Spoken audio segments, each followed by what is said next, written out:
Welcome again guys to my channel. This is Janel Edanyo. At sa video kong ito, ituturo ko po sa inyo kung paano po tayo mag-transfer ng pera from cash wallet to GrabPay wallet. Sundan nyo lang po ang vlog ko na ito guys para po alam nyo kung paano po tayo mag-transfer dito. Ang gagawin lang po natin dito guys, i-click lang po natin itong Grab Driver app. Ayan po. So ngayon po guys, andito na po tayo ngayon sa account po natin sa Grab. So kung napapansin nyo po, dito sa bandang left side, i-click po natin yung earnings. Yan po, no? Click po natin yan. Then dito naman po guys, makikita po natin dito yung earnings, then incentives, at saka cash wallet. So i-click lang po natin itong cash wallet po, no? Sa baba. Ayan po, click po natin yan. Ngayon po guys, andito na po tayo ngayon sa two types of wallets po ni Grab. Nandito po yung GrabPay wallet at saka cash wallet. So, ang gagawin po natin dito guys, so which is magta-transfer po tayo ng pera po papunta po sa GrabPay wallet po natin. So, i-click lang po natin yung cash wallet po natin. I-click po natin yan, cash wallet. Ayan. So, ngayon po guys, ito po yung pinaka-dashboard po ng cash wallet po natin. No? So, nandyan po yung top up, then transfer. So, which is magta-transfer nga po tayo. So, i-click lang po natin itong transfer po. Nandito po makikita sa bandang right side po, yung transfer. Ayan, click po natin yung transfer. So ngayon po guys, dito po sa dalawang pagpipilian natin dito guys, which is mag-transfer nga po tayo papunta po sa ating GrabPay wallet. So yan po ang i-click po natin. Wag po kayong mag-click dito sa bank account po, no, dahil wala po tayong na-input dyan na bank account natin. So ang gagawin natin dito, ang pipiliin natin which is yung GrabPay wallet lang po. So click po natin yung GrabPay wallet. Ayan. So ngayon po guys, andito na po tayo ngayon guys sa enter amount. So which is maglalagay na po tayong amount dyan kung magkano po yung ita-transfer natin papunta po sa ating GrabPay wallet.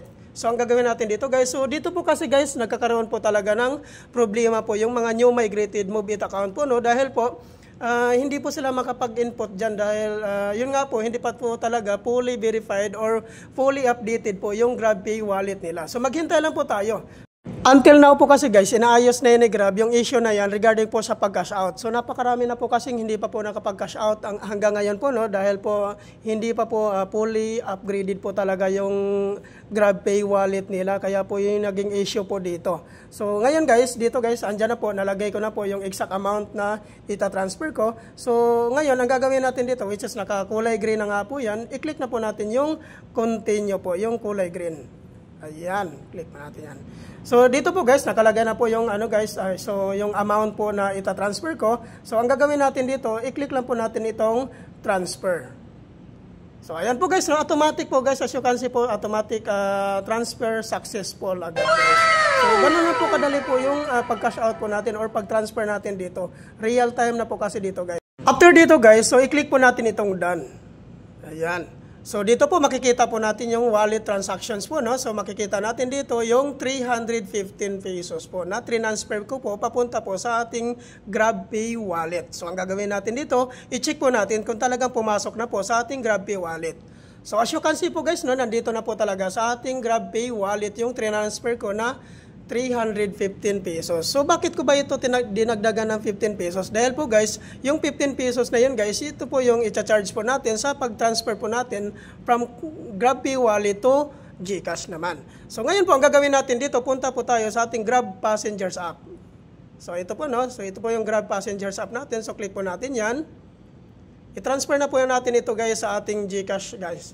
So ngayon, ito po, nandito na po tayo sa dashboard po ng Grab Passengers app natin. I-click po natin itong payment sa baba. So ayan po, no? So nandito na po yung 315 pesos po na transfer ko po sa aking GrabPay wallet. So ang gagawin natin dito ay i-transfer naman natin ito papunta po sa ating GCash account po natin. So dito po, i-click po natin transfer. Ayan.